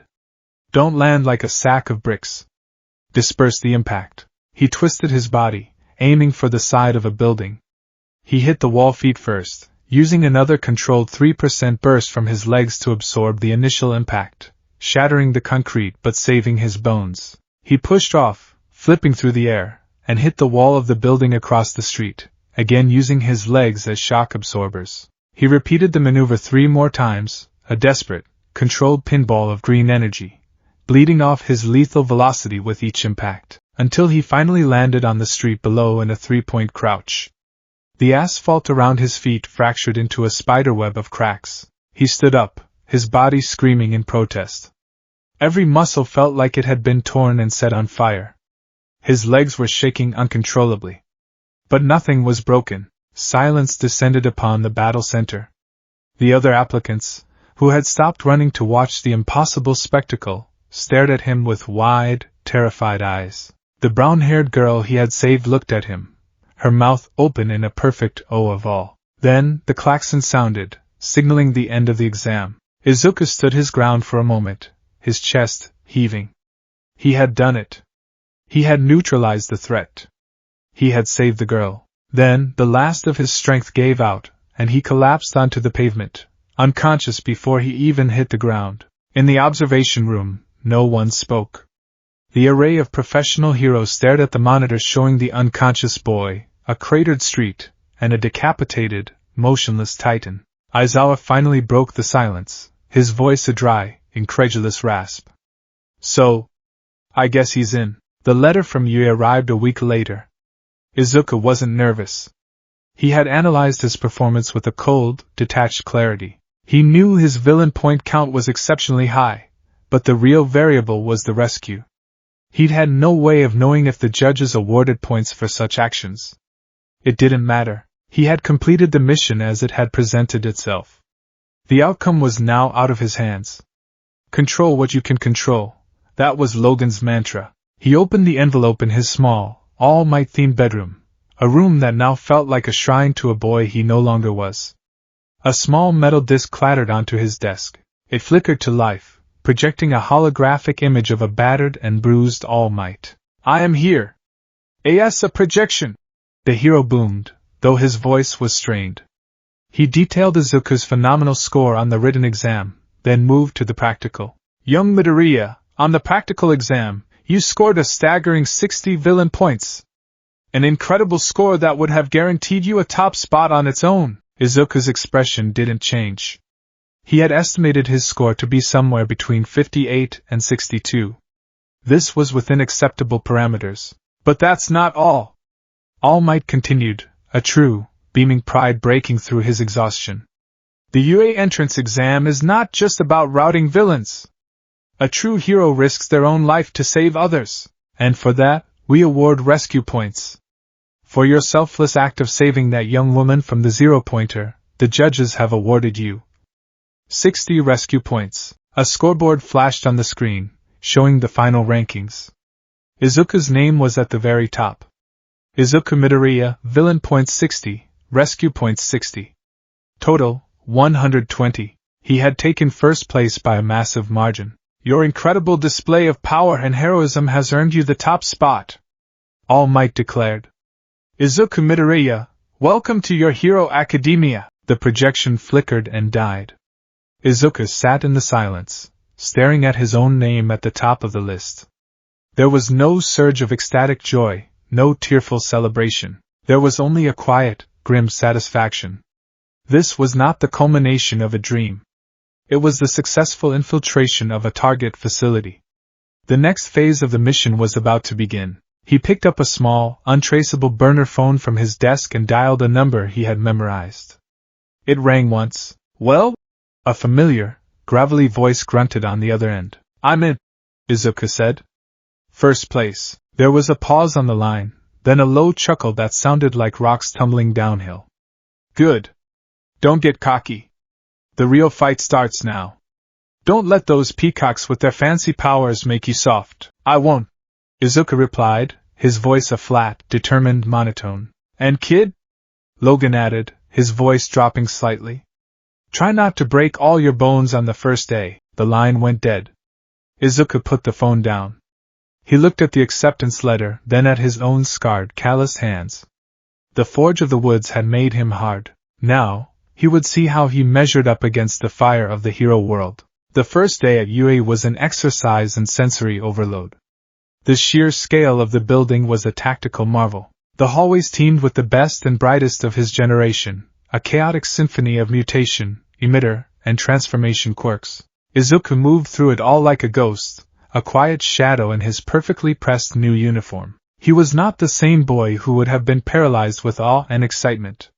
His senses, honed to a razor's edge, were on high alert. He catalogued everything: the locations of security cameras, the structural layout of the hallways, the quirks of the students he passed. A girl with vine-like hair. A boy with multiple arms. A floating uniform. It was an ocean of data, and his mind, the analytical engine Logan had sharpened, processed it all with a detached, silent focus. When he found the door to Class 1A, a ridiculously oversized slab of wood and steel, he paused for a moment. This was it. The nest of his future rivals and potential allies. He slid the door open and stepped inside. The classroom was already buzzing with activity. He recognized several faces from the exam. The serious, blue-haired boy with engines in his legs was arguing with another student, his hands chopping the air with rigid precision. It was Katsuki Bakugo. "Take your feet off that desk!"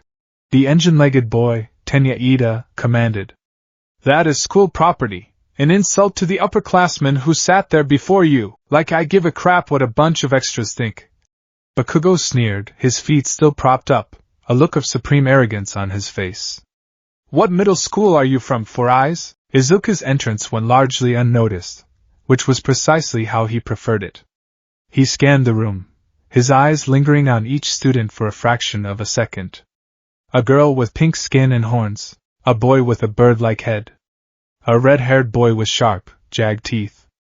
He saw the brown-haired girl from the exam, the one he had saved. She was talking animatedly with a girl who had long, dark hair tied in a ponytail. He chose a seat in the back row, near the window.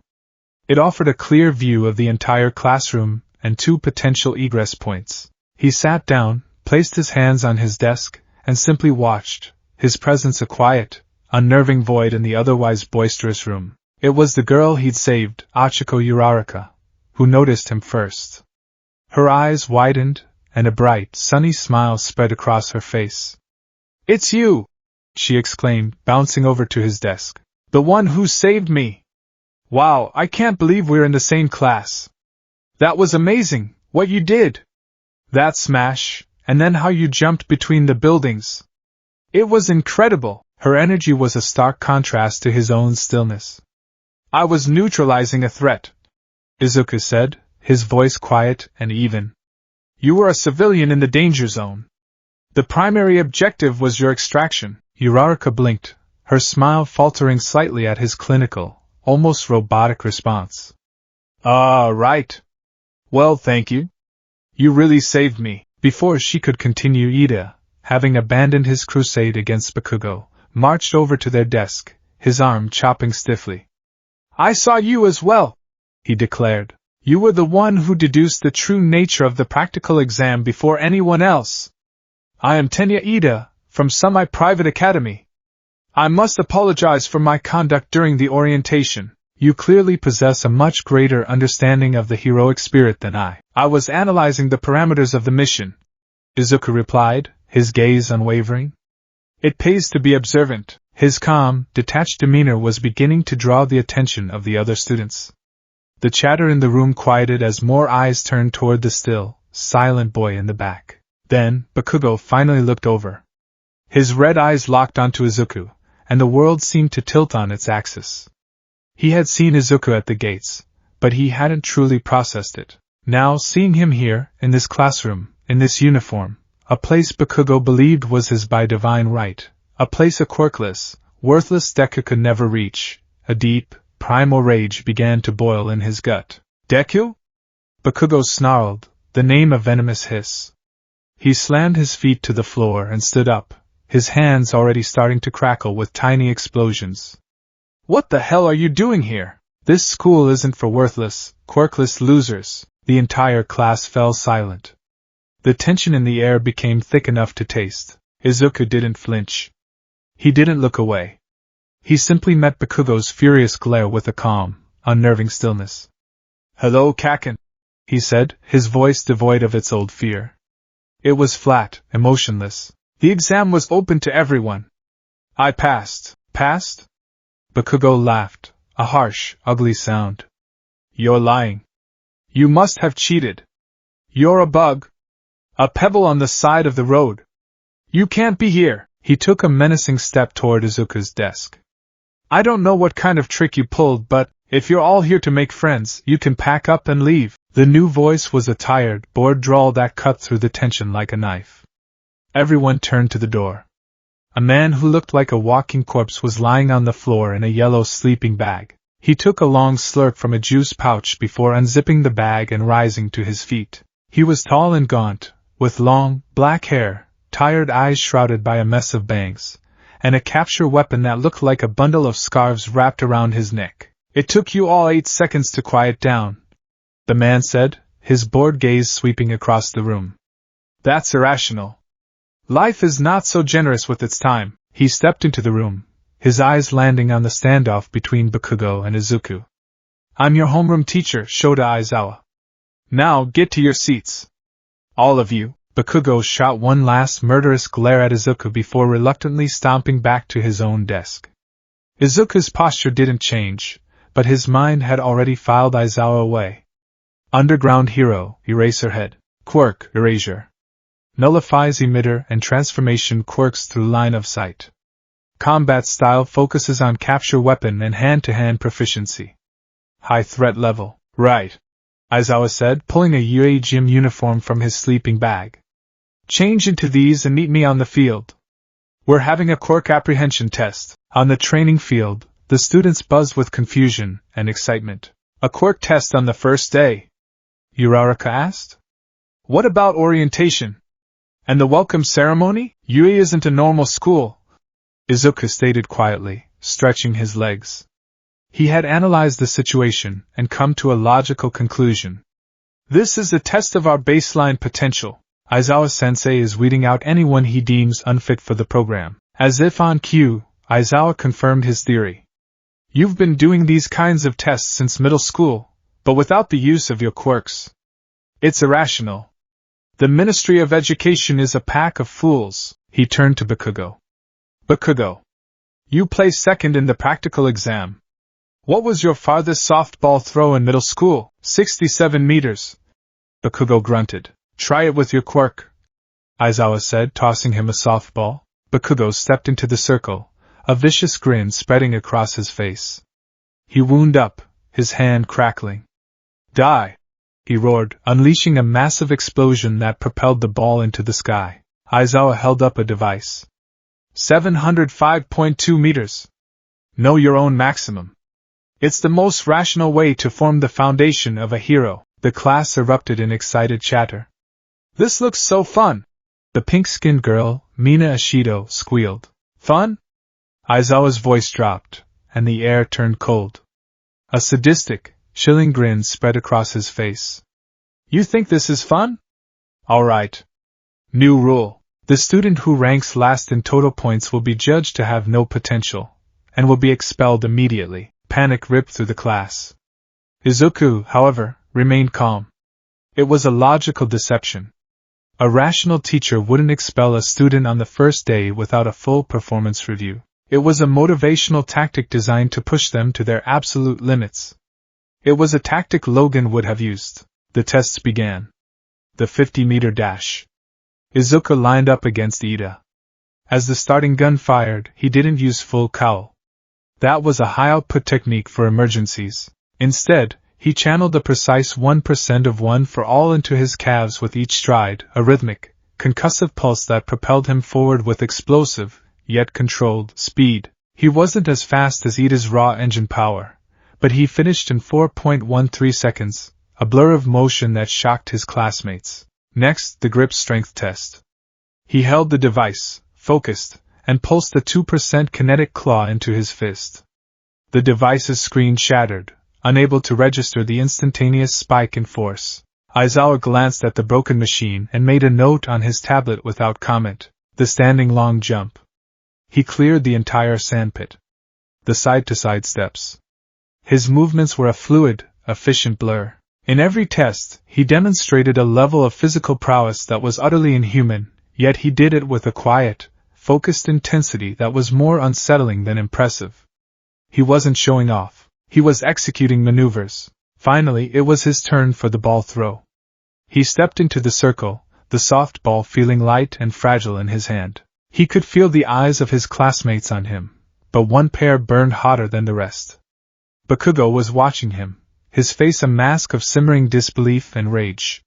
He couldn't understand it. Where was this power coming from? This wasn't Deku. Izuku took a deep breath, focusing inward. He could try to replicate Bakugo's explosive throw, but that was inefficient. He needed precision, not just power. He remembered his first test of the kinetic claws on the oak tree in the woods. A scalpel, not a sledgehammer. He wound up, his form perfect. But instead of focusing the power in his whole arm, he channeled it all into a single point, the tip of his index finger, the one he had broken weeks ago. He let a controlled 5% of one for all build, a tiny, condensed star of emerald energy. As his arm snapped forward, he released the ball. At the exact moment it left his grasp, he flicked his finger, touching the ball one last time. Crack! The sound wasn't an explosion. It was a sonic boom. A flash of green lightning erupted from his fingertip. The ball didn't fly in a gentle arc. It shot forward like a cannonball, a white streak that disappeared into the sky, leaving a visible shockwave in its wake. There was no recoil, no shattered arm, just a single, perfectly controlled release of power. He lowered his hand, his index finger glowing a faint red and throbbing with a dull ache, but completely intact. He had done it. The class was dead silent. Aizawa lowered his device, his eyes wide behind his goggles. The screen read, 705.3 meters. He had beaten Bakugo's score by 1/10 of a meter, not with overwhelming explosive force, but with a display of surgical, almost contemptuous, precision. Bakugo's mind snapped. The simmering rage that had been building all morning erupted into a volcano of pure, undiluted fury. This was impossible. This couldn't be happening. The worthless, quirkless Deku, the bug he was destined to leave in the dust, was not only here, but he was stronger, faster, and had just beaten him at his own game. Deku! He roared, his voice cracking with rage. He lunged forward, his hands already alight with explosions. You bastard! What is this quirk? You've been lying to me all this time, haven't you? He was a blur of orange and black, a missile of pure rage aimed directly at the still calm Izuku, but Izuku had been waiting for this. He had known, with absolute certainty, that this confrontation was inevitable. His body, trained by a master of combat, reacted before his conscious mind even gave the command. He didn't activate one for all. He didn't need to. As Bakugo's right hook, propelled by an explosion, came screaming toward his head, Izuku moved. He didn't dodge or block. He flowed. He pivoted on his heel, a perfect application of Aikido, letting Bakugo's momentum carry him past. As the explosive fist shot by his ear, Izuku's left hand came up, not to strike, but to gently cup the back of Bakugo's elbow. His right hand found Bakugo's wrist. It was a dance of redirection. With a smooth, effortless twist of his body, Izuku used Bakugo's own immense forward momentum against him. He turned Bakugo's linear attack into a spiral, pulling him off balance. Bakugo, for all his power, suddenly found himself weightless, his feet leaving the ground as he was spun into the air. He landed hard on his back, the impact knocking the wind out of him with a loud oof. The entire exchange had taken less than a second. One moment, Bakugo was a terrifying, explosive force of nature. The next, he was staring up at the sky, gasping for breath, completely and utterly helpless. Izuku stood over him, his expression not of triumph, but of detached disappointment. He hadn't even broken a sweat. You're predictable, Kakin, Izuku said, his voice as cold and clear as mountain air. You always lead with your right. You rely too much on overwhelming power, and you have no technique. All that anger just makes you sloppy. He turned away from the downed Bakugo, as if he were nothing more than a minor inconvenience. I train, he said, his words directed not just at Bakugo, but at the entire stunned class. You should try it sometime, instead of just coasting on your talent. The class stared, their minds unable to process what they had just witnessed. They hadn't just seen someone defeat the infamous Katsuki Bakugo. They had seen him do it effortlessly. He hadn't used his flashy, powerful quirk. He had used pure, unadulterated skill. He had dismantled the class powerhouse like he was taking out the trash. Bakugo pushed himself up, his body trembling with a mixture of rage and a new, terrifying emotion, humiliation. He had been publicly, utterly, and effortlessly defeated. And the one who did it was Deku.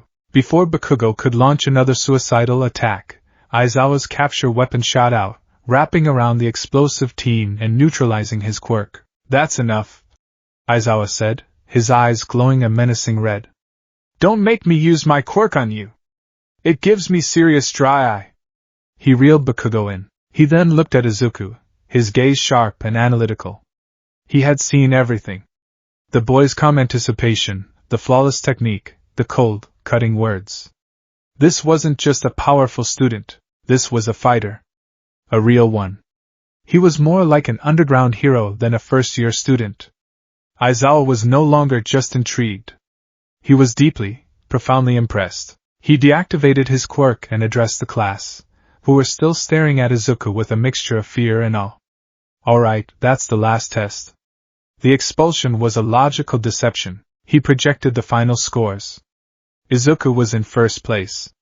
A boy named Minoru Mineta was last, but Aizawa just told him to work harder. As the students began to head back to the locker room, the atmosphere was completely different. The easy, excited chatter was gone. It was replaced by a tense, quiet respect. They kept their distance from Izuku, glancing at him with wary eyes. He was no longer just the quiet kid in the back. He was the tame beast, the silent predator who had effortlessly put the class alpha in his place. Izuku walked alone, his expression unreadable. The first day was over. He had established his position. He had demonstrated his capabilities without revealing the full nature of his power. He had neutralized his primary antagonist, at least for now. It was a successful operation. But as he felt the 20 pairs of eyes on his back, he knew that his time as a ghost was over. He was now a known entity. A target. The mission, he realized, had just become infinitely more complicated.